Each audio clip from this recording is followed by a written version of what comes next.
Bonjour à tous et bienvenue dans ce tutoriel dans lequel je vais essayer de vous faire comprendre l'intérêt d'utiliser une méthode pour conceptualiser vos données. Pour conceptualiser les données, alors il y a une méthode en France qui s'appelle Meurize, qui est pas mal utilisée, et il faut savoir qu'il y en a d'autres qui existent. Et l'intérêt d'un système comme Meurize, c'est surtout de respecter une norme que tout le monde comprend, aussi bien le chef de projet que le développeur, et dans certains cas, même le client pourrait le comprendre. Alors il est vrai qu'on trouve sur internet les différents avantages à utiliser une méthode de conceptualisation des données, mais j'ai préféré vraiment vous donner mon sentiment sur ce que ça m'apporte au quotidien. Et la première des choses, c'est l'organisation des données. Alors ça, c'est surtout quand on débute, on ne sait jamais où ranger vraiment les choses, dans quelle table on peut les mettre. Alors justement, Meurize va permettre de bien scinder les choses, de bien scinder les données, et tout en gardant une certaine flexibilité. Alors le deuxième avantage de la méthode Meurize, ça va vraiment être de se poser les bonnes questions. C'est vrai que parfois on est en phase de réflexion, on réfléchit à son projet, on est parti dans son idée, et bien grâce à Meurize, on va pouvoir se reposer toutes les bonnes questions. Et c'est intéressant aussi quand on est face à un client, parce que des fois il nous donne un cahier des charges qui est déjà préétabli, et grâce à Meurize, eh bien, on va pouvoir éventuellement lui dire bah oui, mais dans le cas là, est-ce que vous avez prévu, ou comment on doit gérer ce cas précis. Alors l'autre point, c'est le fait de comprendre très simplement. C'est très intéressant, notamment si vous travaillez en équipe.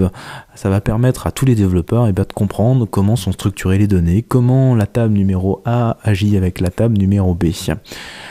Un autre point, c'est le fait de gagner du temps. Alors c'est vrai qu'au début, on va passer un petit peu de temps à vraiment organiser les choses, mais sur le long terme, vraiment, on y gagne parce que c'est un système assez flexible et la plupart du temps, on s'est posé toutes les questions, donc notre programme répond aux besoins. Alors les différentes étapes d'une conceptualisation Meurize, alors on part du point 0, l'utilisateur travaille encore avec son marteau, et puis donc on va lui demander de quoi il a besoin, on va établir ensemble le cahier des charges, et pour s'aider à construire le cahier des charges, on va pouvoir travailler sur ce qu'on appelle un MCD. Ah oui, je vous préviens, il y a du vocabulaire quand on fait du Meurize. Le MCD, c'est le modèle conceptuel des données. Donc le MCD va permettre vraiment de discuter avec le client ou avec des gens qui ne sont pas forcément des informaticiens, de comment est structuré le système d'information, comment communiquent les informations les unes aux autres. Donc ça, c'est vraiment quelque chose qu'on verra dans un prochain tutoriel, comment construire son MCD.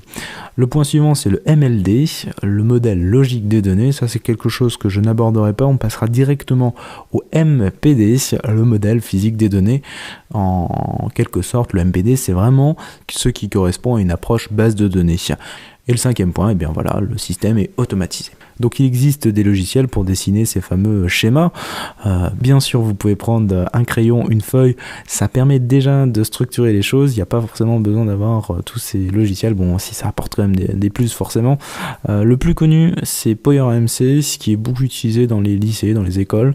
En ce moment, on parle beaucoup également de MySQL Workbench. Il a l'avantage d'être compatible avec les différentes plateformes, Mac, Linux, Windows. L'intérêt, c'est surtout de comprendre comment on s'organise et comment on va dessiner nos schémas. Et ça, c'est l'objet d'un prochain tutoriel. Alors, j'ai pas prétention à vouloir rentrer dans le détail de tout Meurize en l'espace de quelques minutes. Le but, c'est surtout de vous apprendre le concept, les bases. Vous pouvez, pour plus d'informations, vous rendre bien évidemment sur Wikipédia. Vous retrouverez l'historique. Vous pourrez lire ça toute la nuit sur Meurize. A très bientôt pour la suite de ce tuto. Ciao.